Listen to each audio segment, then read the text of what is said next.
నీపై కుట్రలు జరుగుతూ ఉన్నాయి. నా మాట గడప దాటదు. నేను ఏం చెప్పినా కూడా అది నీ మంచి కోసమే. నువ్వు జాగ్రత్తగా విని తీరాలి అని చెప్పి ఏదో తెలియని సందేశంతో బాబాగారు మన ముందుకు వచ్చారండి. మరి ఆ సందేశం ఏంటో మీరు పూర్తిగా తెలుసుకోవాలి అంటే ఫుల్ వీడియో చూడాల్సిందే. ఫుల్ వీడియో కోసం కింద @సాయి పిలుపు అని చెప్పి ఛానల్ పేరు కనిపిస్తుంది కదా, ఆ పేరు కింద ఉన్నటువంటి ప్లే బటన్ని కానీ టైటిల్ని కానీ క్లిక్ చేస్తే ఫుల్ వీడియో ఓపెన్ అవుతుంది. ప్రతి ఒక్కరూ ఓపెన్ చేసి తప్పకుండా చూడండి. ఇక మీరు ఎటువంటి సమస్యలతోటి బాధపడుతున్న శ్రీ సాయిబాబా ఆశీస్సులతో జ్యోతిష్యం చెప్పబడును. గురూజీ శివరామరాజు గారు. Phone number 9959425552.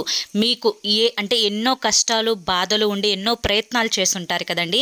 చివరి ప్రయత్నం అనుకుని ఒక్కసారి స్క్రీన్ మీద కనిపిస్తున్న నెంబర్కి కాంటాక్ట్ అవ్వండి. భార్యాభర్తల మధ్య వశీకరణ, స్త్రీ మరియు పురుషుల మధ్య వశీకరణ జరపబడును. ఎటువంటి సంతాన సమస్యలకైనా కానీ గురువు గారి దగ్గర చక్కటి పరిష్కారం అనేది దొరుకుతుంది. మా జీవితంలో ఎన్నో సమస్యల నుంచి మేము ఈ గురువు గారి దయ వల్ల బయటపడ్డాము. ఈ నెంబర్కి కాంటాక్ట్ అవ్వండి.